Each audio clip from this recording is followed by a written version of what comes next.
এই খাল খননের ক্ষেত্রে কিছু নির্দিষ্ট ঠিকাদার তারা এই খাল খননের কাজ করে থাকেন। একসাথে অনেকগুলো খাল খননের প্রজেক্ট তারা হাতে নেন, একটা অংশ সম্পূর্ণ না করে আরেকটা অংশে চলে যান। এভাবে তারা এই নির্ধারিত সময়ের মধ্যে খাল খনন না করতে পারার কারণে সরকারের অতিরিক্ত টাকা সেখানে বরাদ্দ দিতে হয়। মাননীয় স্পিকার, এই টাকা যেন পানিতেই না চলে যায়, এই টাকা যেন তছরূপাত না হয়ে যায়। ধন্যবাদ মাননীয় স্পিকার আপনাকে। আমি যে প্রস্তাবটি এনেছি সেটা হচ্ছে, আমি মোহাম্মদ মাসুদ পারভেজ, চুয়াডাঙ্গা সংসদ সদস্য, প্রস্তাব করিতেছি যে পানি সম্পদ মন্ত্রণালয় বিষয়ে আলোচনা উত্থাপন কল্পে হিসাবের খাত 147 পানি সম্পদ মন্ত্রণালয় শিরোনাধীন 44 নং দাবি হইতে 400 টাকা হ্রাস করা হোক। ধন্যবাদ মাননীয় স্পিকার। মাননীয় স্পিকার, আমি যে কারণে এটা উত্থাপন করেছি সেটা হচ্ছে যে মাননীয় স্পিকার, যে চলতি অর্থ বছর চলছে সেখানে পানি সম্পদ মন্ত্রণালয়ের জন্য বরাদ্দ ছিল 12,869 কোটি টাকা। মাননীয় স্পিকার, সেখানে আবার নতুন করে পানি সম্পদ মন্ত্রণালয় থেকে 2,177 কোটি 4,81,000 টাকা নতুন করে অতিরিক্ত অর্থ বরাদ্দের জন্য আজকে এখানে আবেদন করা হয়েছে এবং অনুমোদনের আবেদন করা হয়েছে।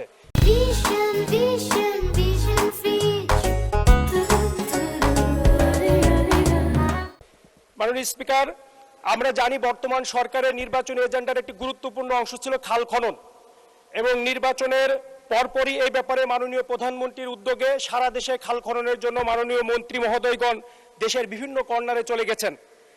এই অতিরিক্ত বরাদ্দ থাকার পরেও যে এতগুলো টাকা লাগবে সেই বিষয়টা কি মাননীয় মন্ত্রী এবং এই মন্ত্রণালয়ের সাথে সংশ্লিষ্ট যারা আছেন তারা জানতেন না? তাহলে এই প্রস্তাবটি কেন আগে নিয়ে আসা হলো না, সেটা আমাদের প্রশ্ন।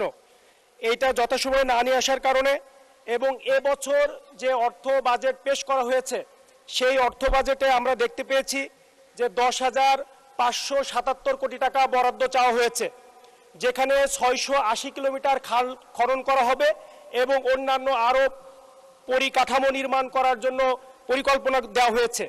সেখানে এই মার্চ থেকে শুরু করে এই জুন পর্যন্ত কত কিলোমিটার খাল খনন করা হইল, এইটার কোনো যুক্তিযুক্ত ব্যাখ্যা না থাকার কারণে মাননীয় স্পিকার, এই প্রস্তাবের ছাঁটাইয়ের জন্য আমি আবেদন করেছি।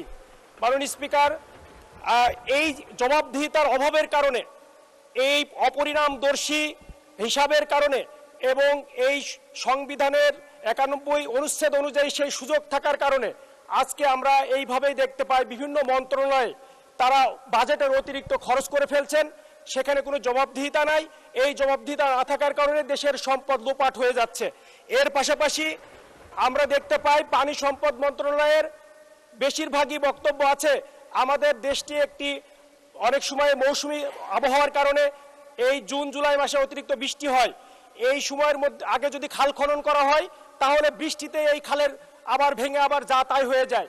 তো এই জন্য শুষ্ক মৌসুমে যদি এই খাল খনন করা হয় এবং নির্ধারিত সময়ের মধ্যে যদি এই খাল খনন বাস্তবায়ন করা হয় তাহলে এই টাকাটা পরিপূর্ণ কাজে। 1 মিনিটে সাম আপ করুন। মাননীয় স্পিকার, আমরা দেখতে পাই এই খাল খননের ক্ষেত্রে কিছু নির্দিষ্ট ঠিকাদার তারা এই খাল খননের কাজ করে থাকেন। একসাথে অনেকগুলো খাল খননের প্রজেক্ট তারা হাতে নেন, একটা অংশ সম্পূর্ণ না করে আরেকটা অংশে চলে যান।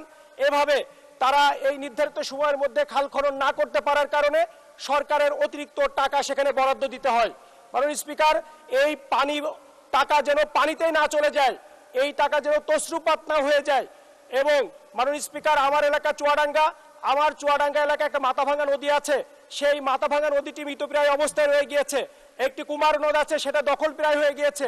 এই অবস্থায় থেকে এই এলাকার পানি সম্পদের সুস্থ ব্যবস্থাপনার জন্য অভাবের কারণে এবং এই মন্ত্রণালয়ের সাথে সম্পৃক্ত যারা আছেন তাদের অব্যবস্থাপনার কারণে আমি এই মন্ত্রণালয়ে আনিত যে অতিরিক্ত বরাদ্দ, সেই বরাদ্দ থেকে প্রতিবাদ স্বরূপ 400 টাকা কর্তনের আবেদন করছি মাননীয় স্পিকার। ধন্যবাদ আপনাকে।